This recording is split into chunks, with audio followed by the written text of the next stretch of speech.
हरे कृष्णा। हम श्रीमद् भगवत गीता के चतुर्थ अध्याय दिव्य ज्ञान इसके पहले श्लोक को आज पढ़ रहे हैं।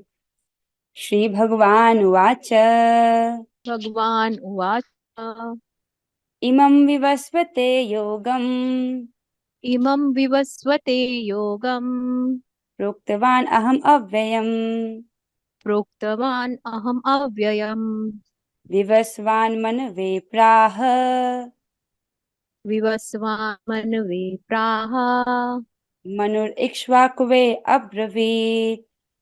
मनुरिक्ष्वाक्वे अब्रवीत्। श्री भगवान उवाच श्रीभगवानुवाच इमं विवस्वते योगम् इमं विवस्वते योगं प्रोक्तवान् अहम् अव्ययम् प्रोक्तवान् अहम् अव्ययम् विवस्वान् मनवे प्राह विवस्वान् मनवे प्राह मनुरिक्ष्वाक्वे अब्रवीत्। मनु इक्ष्वाकवे अब्रवीत्। श्री भगवान उवाच भगवानुवाच इमं विवस्वते योगम् इमं वस्यते योगं प्रोक्तवान् अहम् अव्ययम् उक्तवान् अहम् अव्ययम् विवस्वान् मनवे प्राह विवस्वान् मनस्नेवाप मनुरिक्ष्वाक्वे अब्रवीत्। मनु इक्ष्वाकवे अब्रवीत्। ओके, गुड गुड, बहुत अच्छे। इसमें भगवान क्या कहते हैं? इस श्लोक में भगवान भगवत गीता के इतिहास का वर्णन कर रहे हैं। क्या भगवत गीता केवल 5000 वर्ष पहले बोली गई है? राइट? क्या केवल 5000 वर्ष पुरानी ही है गीता? इसका उत्तर हम जानेंगे इस श्लोक में। भगवान कहते हैं, श्री भगवान ने कहा, मैंने इस अमर योग विद्या का उपदेश सूर्यदेव विवस्वान को दिया और विवस्वान ने मनुष्यों के पिता मनु को उपदेश दिया और मनु ने इसका उपदेश इक्ष्वाकु को दिया। राइट? तो भगवान कह रहे हैं ये जो अमर विद्या है, अमर योग विद्या भगवत गीता रूपी, इसका उपदेश मैंने सूर्यदेव को दिया। जो सूर्यदेव जिनको हम रोज देखते हैं सुबह, राइट, वो दिखाई कैसे देते हैं? सूर्य का गोला, राइट, उसको नियंत्रित करते हैं एक व्यक्ति, ठीक है, जिनका तेजोमय शरीर है, उनका नाम है विवस्वान। इस वक्त जो सूर्य है उनका नाम है विवस्वान, राइट। भगवान कह रहे मैंने ये ज्ञान उनको दिया, विवस्वान को, राइट। और विवस्वान ने किसको दिया ये ज्ञान? मनुष्यों के पिता मनु को दिया और मनु ने इसका उपदेश इक्ष्वाकु को दिया। तो अब सोचिए, सूर्य देव को ये ज्ञान मिला है। सूर्य देव कितने पुराने हैं? क्या वो 5000 साल पुराने हैं? क्या सूर्य 5000 साल पहले ही आया है? नहीं, सूर्य तो बहुत प्राचीन है, राइट राइट। ओके, सो अगर इसको आगे पढ़ेंगे तो आपको इसको और समझ आएगा। चलिए श्लोक को देखते हैं। भगवान कहते हैं, अन्वय देखते हैं। श्री भगवान उवाच, अर्थात श्री भगवान ने कहा। जब हम भगवत गीता पढ़ते हैं तो सबसे महत्वपूर्ण बात जो उसको समझने की होती है, श्री भगवान उवाच, राइट। अगर ये समझ लिया तो आप सब प्रकार के भौतिक कलमश से मुक्त हो जाते हो, क्योंकि ये समझना कि पूर्ण पुरुषोत्तम भगवान श्री कृष्ण है, जो इसको जानता है वो समस्त प्रकार के भौतिक कलमश से मुक्त हो जाता है। आज ही हम इस बात को भगवद गीता में पढ़ रहे थे। भगवद गीता के 11वें अध्याय में प्रभुपाद जी तात्पर्य में बताते हैं। तो कुछ लोग भगवद गीता को पढ़ने का प्रयास करते हैं, राइट, भगवद गीता पढ़ते भी हैं, लेकिन वो ये नहीं मानते कि कृष्ण भगवान है। तो वो तो ऐसा ही हो गया जैसे एक बोतल है, राइट, ग्लास शीशी की बनी हुई बोतल है, उसमें शहद है और उसको बाहर से जो चींटियां इसको चाटने का प्रयास कर रही है। जब तक वो ढक्कन बंद शीशी में चींटियां बाहर से चाटने का प्रयास करेंगी तो वो शहद का माधुर्य अनुभव नहीं कर सकते। उसी प्रकार से व्यक्ति जब तक ये स्वीकार न करे कि इसको बोलने वाले पूर्ण पुरुषोत्तम भगवान है, तब तक वो भगवत गीता रूपी दिव्य ज्ञान को प्राप्त नहीं कर सकता, राइट।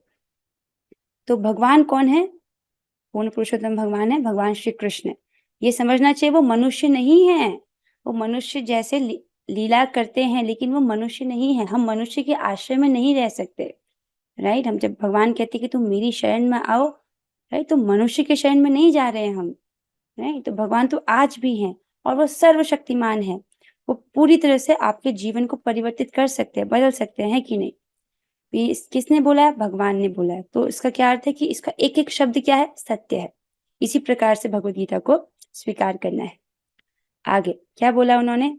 अहम इमम विवस्वते, अर्थात मैंने इस अविनाशी योग विद्या को, विवस्वते अर्थात सूर्य से कहा था, प्रोक्तवान कहा था, राइट। और विवस्वान मनवे प्राह, विवस्वान ने मनु से कहा, राइट।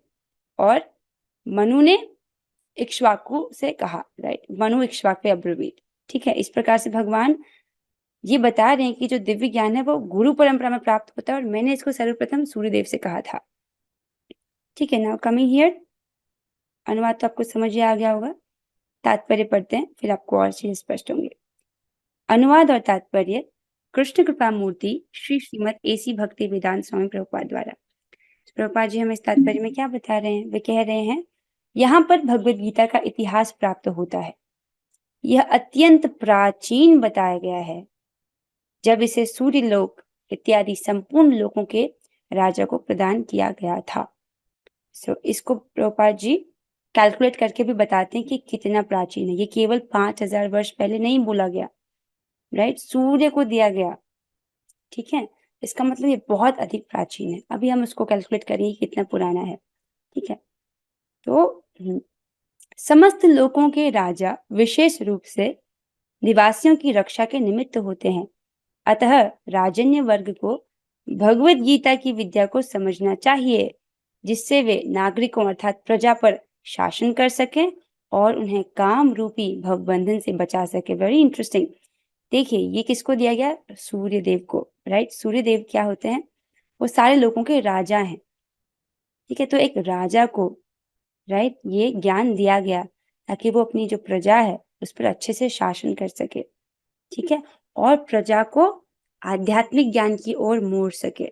ये एक लीडर का, राइट, एक शासन पर एक व्यक्ति, एक राजा का प्रमुख कर्तव्य होता है कि वो अपनी प्रजा को, राइट, आध्यात्मिक प्रगति की ओर ले जाए।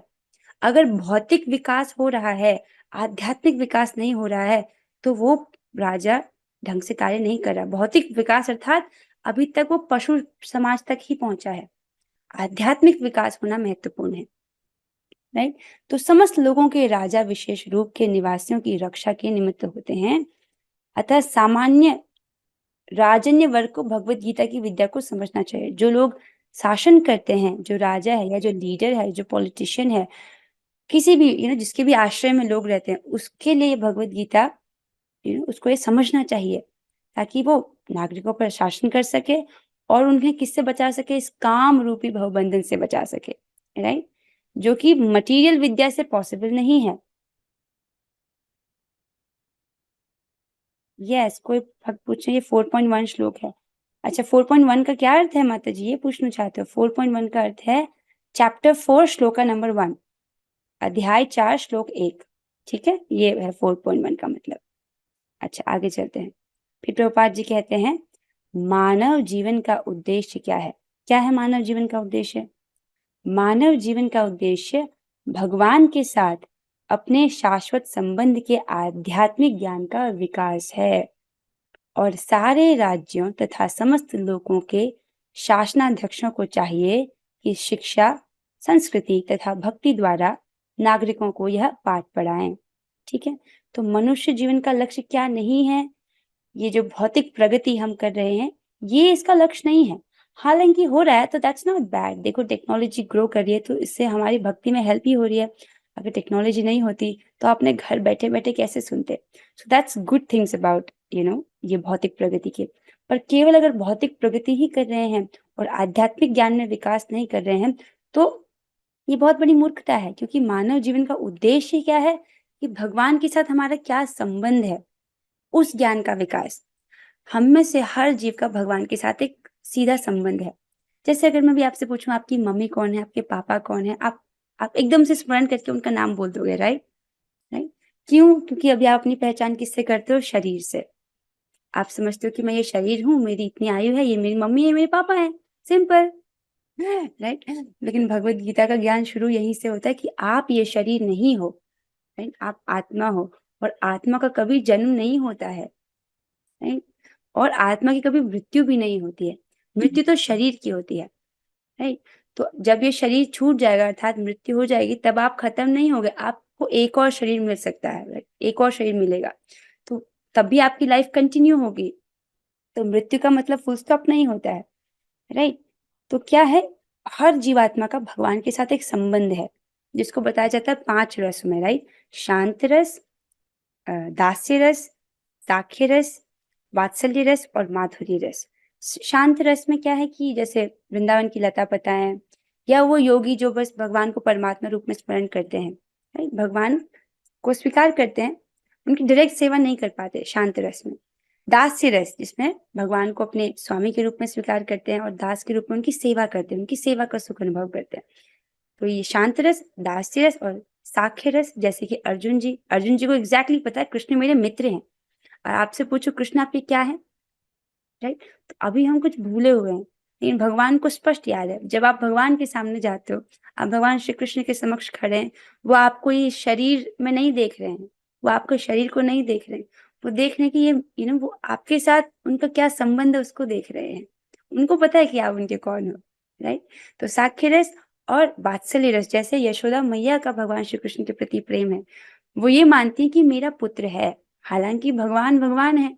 माता सोचती है कि अगर मैंने लाला को भोजन नहीं कराया तो ये तो भूखा रह जाएगा, राइट। तो माया उनका इस प्रकार का प्रेम है। और माधुरी रस, जैसे राधा रानी का प्रेम है कृष्ण के प्रति, राइट, अपने प्रियतम के रूप में, या द्वारका की पत्नियों का प्रेम है, राइट। उसी प्रकार से आपका भी भगवान के साथ एक सीधा संबंध है। जिस दिन जैसे जैसे आप भक्ति करते जाएंगे, आपको जब हम भाव स्तर पे पहुंच जाते हैं, भगवान इस संबंध को रिवील कर देते हैं। और जिस दिन आपको ये समझ आएगा कि भगवान आपके कौन है, तो इस जगत के जो संबंध है ना, उससे आप अपने आप डिटैच हो जाओगे, उसके लिए प्रयास नहीं करना पड़ता, राइट। तो ये जो अपना भगवान के साथ जो शाश्वत संबंध है, राइट, उसके आध्यात्मिक ज्ञान का विकास, ये मेन कर्तव्य, इसीलिए हमको ये ह्यूमन लाइफ दिया गया है। उसके अलावा जो है वो बस मेंटेनेंस वाले कार्य है, मतलब शरीर जिससे निर्वहन हो सके उतना हमको करना शास्त्र अलाउ करता है, ये नहीं कि हम बहुत ज्यादा मटेरियल प्रगति के पीछे जाएं। ओके, यही जो लीडर्स हैं, यही जो राज्य को का कारभार संभाल रहे हैं, राइट, जो शासन कर रहे हैं, उनका ये कर्तव्य है कि जो समाज है इस ओर बढ़े, आध्यात्मिक ज्ञान के विकास की ओर, राइट। आगे चलते हैं। दूसरे शब्दों में, सारे राज्य के शासनाध्यक्ष कृष्ण भावनामृत विद्या का प्रचार करने के लिए होते हैं, जिससे जनता इस महाविद्या का लाभ उठा सके और मनुष्य जीवन के अवसर का लाभ उठाते हुए सफल मार्ग का अनुसरण कर सके। पहले इसको समझिए, अगर व्यक्ति ऐसा नहीं करेगा तो क्या होगा। अगर नहीं करेगा तो उसका तो पाथ सेट है ना, वो काम रूपी शत्रु से हार जाएगा, राइट। काम रूपी शत्रु से हार जाएगा तो क्या होगा, फिर से उसको कर्म बंधन लगेगा और 84 लाख योनियों में से एक और योनि उसको स्वीकार करनी पड़ेगी, ये तो सेट है। अगर व्यक्ति भक्ति का पाठ नहीं अपनाता है, राइट, अपने आध्यात्मिक ज्ञान का विकास नहीं करता, अपनी चेतना में प्रगति नहीं करता है, तो क्या होगा, वो सेट फॉर्मूला है। काम से क्रोध होता है, क्रोध से मोह उत्पन्न होता है, मोह से क्या होता है, व्यक्ति की जो स्मरण शक्ति है वो भ्रमित हो जाता है। इस प्रकार से उसकी बुद्धि नष्ट हो जाती है, बुद्धि नष्ट हो जाती है तो व्यक्ति भवकूप में, इस भौतिक संसार में फिर से फंस जाता है। ये सेट फॉर्मूला है। अगर व्यक्ति इसको नहीं करेगा, आध्यात्मिक ज्ञान का विकास नहीं करेगा, तो वापस से उसको कर्म बंधन लगेगा, वापस ही फंसा रह जाएगा, राइट। इसीलिए जो लीडर्स हैं उनका कर्तव्य है कि सारे जो जनता है, जो राइट, उनको सही दिशा की ओर लेकर जाए, ओके, जिससे जनता इस महाविद्या का लाभ उठा सके, काम रूपी शत्रु को जीत सके और मनुष्य जीवन के अवसर का लाभ उठाते हुए सफल मार्ग का अनुसरण करे, राइट, क्योंकि मनुष्य जीवन का यही लक्ष्य है, इसलिए उनको इसी ओर अग्रसर करना चाहिए। तो उसके लिए क्या करना चाहिए उनको, मानव जीवन का उद्देश्य भगवान के साथ अपने शाश्वत संबंध के आध्यात्मिक ज्ञान का विकास है, और सारे राज्यों तथा समस्त लोगों के शासनाध्यक्षों को चाहिए कि शिक्षा, राइट, जो एजुकेशन है, संस्कृति और भक्ति द्वारा नागरिकों को ये पाठ पढ़ाए, राइट। देखिए, आजकल ऐसा है कि शिक्षा का जो अर्थ है वही नहीं जानते लोग। माता पिता अपने बच्चों के लिए बेस्ट चीज जानते हैं, राइट। जितने भी मदर फादर इसको अभी देख रहे हैं, लाइक जितने जूम मीटिंग में अवेलेबल हैं, आप जानते हो अपने बच्चे के लिए आप बेस्ट चीज चाहते हो, बेस्ट जो भी आपको पता है आप उसको बेस्ट देना चाहते हो, राइट। इसीलिए जो हम अच्छे अच्छे स्कूल्स में उसको बच्चे को डालते हैं, लेकिन दुर्भाग्य ये है कि वो अच्छे अच्छे स्कूल्स में भी उनको वास्तविक शिक्षा नहीं दी जा रही है। वास्तविक शिक्षा वो शिक्षा है जो जीवात्मा को इस जन्म मृत्यु के बंधन से छुटकारा दिला सके, जिससे वो भगवत धाम जा सके। वो उसकी वो वास्तविक शिक्षा है। उसके अलावा जो है वो अविद्या है। भगवत गीता में भगवान बता देते कि क्या क्या ज्ञान है एकदम स्पष्ट तरीके से, और उसके अलावा जो चीज है वो आसुरी है, वो अविद्या है, राइट। तो वास्तविक शिक्षा अगर आप अपने बच्चे को देना चाहते हो तो दिव्य ज्ञान देना चाहिए, भगवत गीता का ज्ञान उनको सुनाना चाहिए, श्रीमद् भागवतम सुनाना चाहिए। एज मदर और फादर घर पर आपकी रिस्पॉन्सिबिलिटी, आप भगवत गीता उसको दे दो, भागवतम का सेट दे दो, क्लासेस लगा लो, this is your main responsibility, right. हर मदर फादर की मेन रिस्पॉन्सिबिलिटी है, और लीडर्स की भी, राइट। यहाँ पर तो बात किसके लिए हो रही है, जो शासन करते हैं उनके लिए, कि वो शिक्षा के माध्यम से, संस्कृति के माध्यम से, भक्ति के माध्यम से लोगों को इस सही मार्ग की ओर लेके जाए, आध्यात्मिक ज्ञान की ओर, राइट। तो स्कूल में बहुत ज्यादा पैसे डाल रहे हैं, लेकिन उससे व्यक्ति जो है वो सिर्फ पेट पालने तक का ही ज्ञान सीखता है, बस क्राफ्टमैनशिप, आगे नहीं सीख पाता है वो, राइट। सो सही जगह इन्वेस्ट करना चाहिए अपना समय और मनी। सो श्रीमद् भगवत गीता 4.0। तो आगे पढ़ते हैं। इस मनवंतर में सूर्यदेव विवस्वान कहलाता है, यानी सूर्य का राजा, जो सौर मंडल के अंतर्गत समस्त ग्रहों लोगों का उद्गम है, राइट। अभी जो सूर्यदेव है, देखिए जब भी मनवंतर बदलता है तो पूरा जो सेट ऑफ देवता है वो भी चेंज हो जाते हैं। अभी 7वां मनवंतर चल रहा है, उसमें जो सूर्यदेव है उनका नाम विवस्वान है, राइट। तो उसके लिए आगे बोला जा रहा है, ब्रह्म संहिता 5.52 में कहा गया है, यच्चक्षुरेश सविता सकल ग्रहाणाम राजा समस्त सुरमूर्तिरशेष तेजा यस्याज्ञा भ्रमति संभृत काल चक्रो गोविंदमादि पुरुषम तमहम भजामि। तो ब्रह्मा जी यहाँ पर भगवान से प्रार्थना कर रहे हैं। क्या प्रार्थना कर रहे हैं? ब्रह्मा जी भगवान से कह रहे हैं, ब्रह्मा जी ने कहा, मैं उन श्री भगवान गोविंद की पूजा करता हूँ जो आदि पुरुष हैं और जिनके आदेश से समस्त लोगों का राजा सूर्य प्रभुत शक्ति तथा ऊष्मा धारण करता है। यह सूर्य भगवान के नेत्र तुल्य है और यह उनकी आज्ञा अनुसार अपनी कक्षा को तय करता है। तो जो सूर्य है वो भगवान की आज्ञा पालन करते हैं, राइट। देखो सूर्य कितना पावरफुल है, राइट। ये अगर हम मटेरियल आई से देखें तो ये समझना बहुत मुश्किल है कि इसके पीछे एक व्यक्ति है, राइट। और जब हम सोचते हैं व्यक्ति तो हमको लगता है कि उनका शरीर हमारे जैसा होगा। नहीं, ऐसा नहीं है। जैसे अगर समुद्र के अंदर भी जो है जीवात्मा रहते हैं तो उनका शरीर हमारे जैसा नहीं है, उनका शरीर एकदम ही अलग है। जैसे व्हेल मछली का शरीर, शार्क, जेलीफिश, उनका अलग शरीर है क्योंकि वो पानी के अंदर रहने के लिए बना गया है।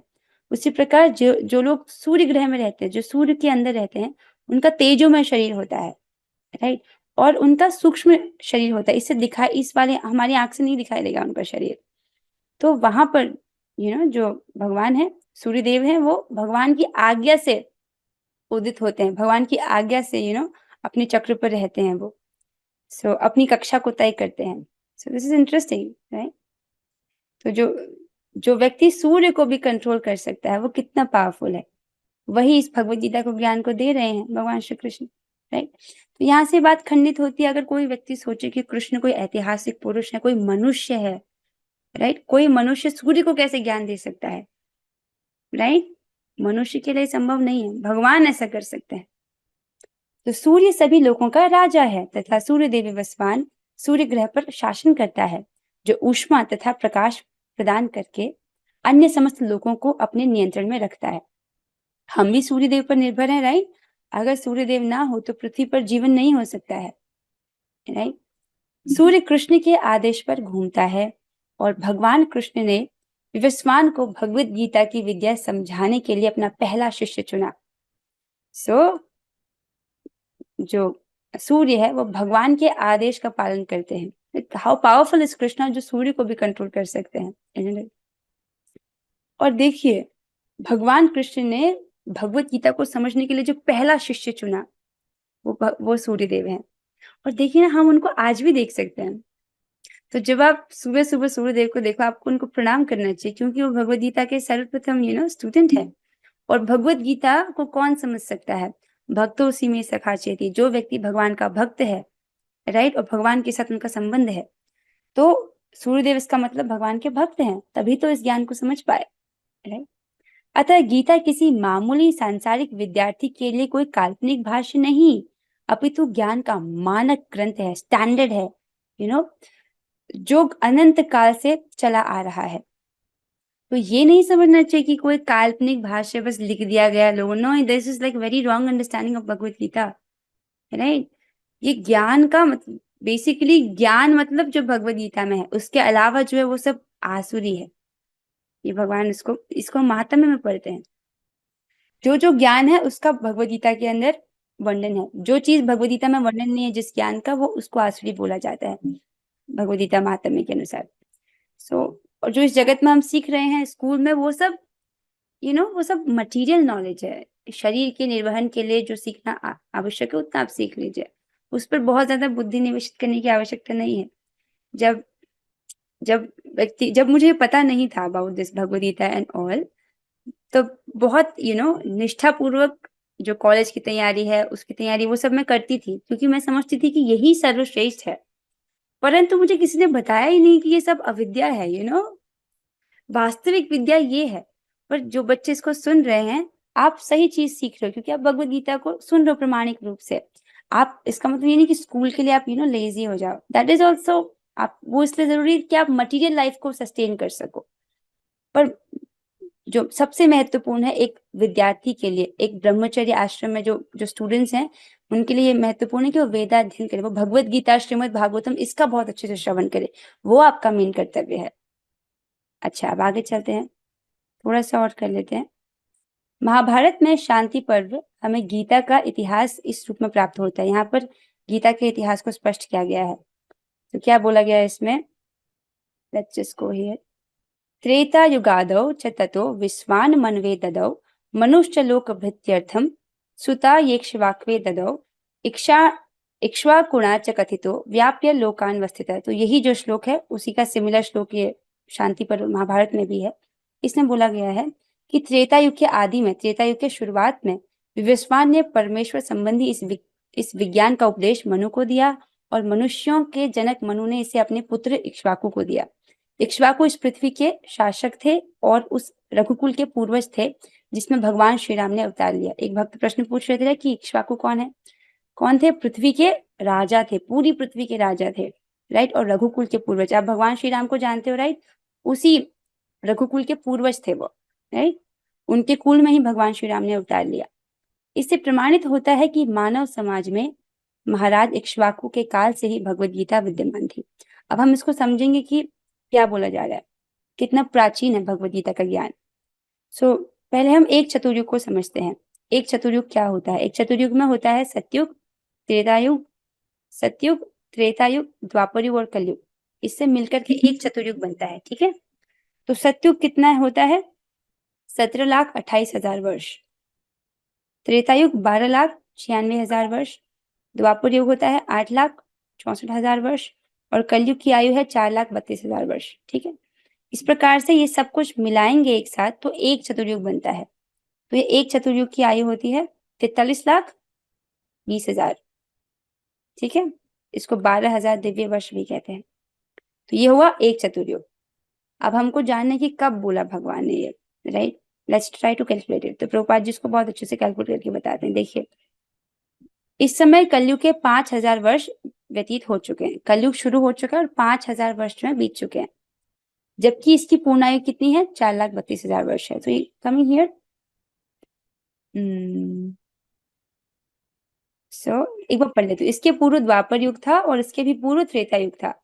इस प्रकार लगभग 20 लाख वर्ष, 20,05,000 वर्ष पूर्व मनु ने अपने शिष्य तथा पुत्र इक्ष्वाकु से इस पृथ्वी के राजा, जो कि इस पृथ्वी के राजा थे, श्रीमद् भगवद गीता कही। नाउ कमिंग हियर, अब हम कैलकुलेट कर रहे हैं। तो देखिए, अभी हम कलयुग में हैं, राइट। कलयुग का 5,000 वर्ष बीत चुका है, तो हम यहाँ पर हैं अभी, ठीक है। अब ऐसा बोला गया कि त्रेता युग की शुरुआत में ये ज्ञान दिया गया, त्रेता युग की शुरुआत में। तो त्रेता युग कब था? यहाँ तो कितना 12 लाख वर्ष प्लस 8 लाख प्लस 4 लाख। सो अगर हम इसको कैलकुलेट करेंगे तो ये होता है 21,65,000। This is like the proper calculation. 12,96,000 वर्ष प्लस 8,64,000 वर्ष प्लस 5,000 वर्ष कलयुग के, तो होता है 21,65,000 वर्ष। ठीक है, तो इतने वर्ष पूर्व इस ज्ञान को दिया गया था। किसको दिया गया था इतने वर्ष पूर्व? मनु ने अपने शिष्य तथा पुत्र इक्ष्वाकु को दिया। मनु कौन है? मनु महाराज, जो इस मनवंतर में जो मनु है, राइट, उन्होंने अपने शिष्य और पुत्र इक्ष्वाकु को दिया। इक्ष्वाकु कौन थे? पूरी पृथ्वी के राजा, राइट। उनको भगवत गीता कही। कब? अभी से 21,65,000 वर्ष पहले पृथ्वी पर। तो ये भगवत गीता का ज्ञान मानव समाज में कब आया? 21,65,000 वर्ष पूर्व। ठीक है, प्रभुपाद जी इसको कैलकुलेट करते हैं, वो मोटा मोटा कैलकुलेट करते हैं। उन्होंने 12 लाख लिया, यहाँ से 8 लाख, इधर से 5,000 वर्ष, तो वो होता है 20,05,000 वर्ष मोटा मोटा। तो उन्होंने कैलकुलेट करके बताया कि लगभग 20 लाख साल पहले ये ज्ञान मानव समाज में आया। तो ये ज्ञान केवल 5,000 साल पुराना नहीं है, अत्यंत प्राचीन है। ठीक है, और ये क्लासिक है, ये आज भी है, 5,000 साल बाद भी यही चलेगा, 50,000 साल बाद भी यही चलेगा। इस ज्ञान में कोई चेंज नहीं होता है। ठीक है, इसको अगर ये यथावत रूप से आगे प्रसारित हो तो आगे चलते हैं। तो आई होप आपको समझ आया कि कब ये पृथ्वी पर इस ज्ञान आया। 21 लाख वर्ष पहले पृथ्वी पर ये आ चुका था। सो वर्तमान मनु की आयु लगभग 30 लाख, कितना है ये? 2.5 सैकड़ा, हजार, 10,000, लाख, 10 लाख, करोड़, 10 करोड़, 30 करोड़ और 53 लाख वर्ष है। तो यहाँ पर प्रभुपाद जी कैसे ले रहे मनु की आयु? एक मनु की आयु एक मनवंतर की होती है। ठीक है, एक मनवंतर, इसे समझिए, ब्रह्मा जी का एक दिन होता है एक कल्प, उसको एक कल्प कहते हैं। एक कल्प में होते हैं 1,000 चतुर्युग। ठीक है, और एक कल्प में 14 मनवंतर होते हैं। तो 14 मनवंतर के लिए हर एक मनवंतर में एक मनु होते हैं। ठीक है, तो 14 मनवंतर का एक कल्प होता है, और एक मनवंतर में 71 चतुर्युग होते हैं, 71 चतुर्युग। ठीक है, तो इस प्रकार से अगर हम 71 चतुर्युग लेते हैं, दैट उसको हम एक चतुर्युग की आयु से एक चतुर्युग की ड्यूरेशन से मल्टीप्लाई करते हैं, तो ये नंबर आता है। तो इतनी आयु है मनु महाराज की। तो मनु महाराज आज भी हैं, राइट, हम उनके विषय में पढ़ रहे हैं अभी। तो मनु महाराज आज भी हैं, इतनी उनकी आयु है, राइट, जिसमें से कितना है? 12 करोड़, 2.5 सैकड़ा, हजार, 10,000, लाख, 10 लाख, करोड़, 10 करोड़, 12 करोड़ 4 लाख वर्ष बीत चुके हैं। ठीक है, क्योंकि अभी 7वां मनवंतर चल रहा है। 14 मनवंतर होता है, उसमें से 7वां मनवंतर चल रहा है, इसका मतलब 6 मनवंतर जा चुके हैं, 7वें मनवंतर में हम हैं। ठीक है, और एक मनवंतर में 71 चतुर्युग होते हैं। सो उन 71 चतुर्युग में से कोई एक चतुर्युग चल रहा है अभी, वो वाला चतुर्युग है हमारा, जिसमें भगवान श्री कृष्ण अवतरित होते हैं। तो 1,000 चतुर्युग जो कि ब्रह्मा जी का एक दिन है, उसमें से भगवान एक चतुर्युग में आते हैं, जो कि हमारा चतुर्युग है। Isn't it? हम लोग कितने खास, हम उसी चतुर्युग में आए जब भगवान अवतरित हुए। सो इतना जो है, इतना आयु उनकी बीत चुकी है। यह मानते हुए कि मनु के जन्म के पूर्व भगवान ने अपने शिष्य सूर्यदेव विवस्वान को गीता सुनाई, राइट। उन्होंने सूर्यदेव को दिया, सूर्यदेव ने मनु महाराज को दिया। तो मनु महाराज की इतनी आयु बीत चुकी है, तो इतने वर्ष पूर्व उन्होंने मनु महाराज को दिया।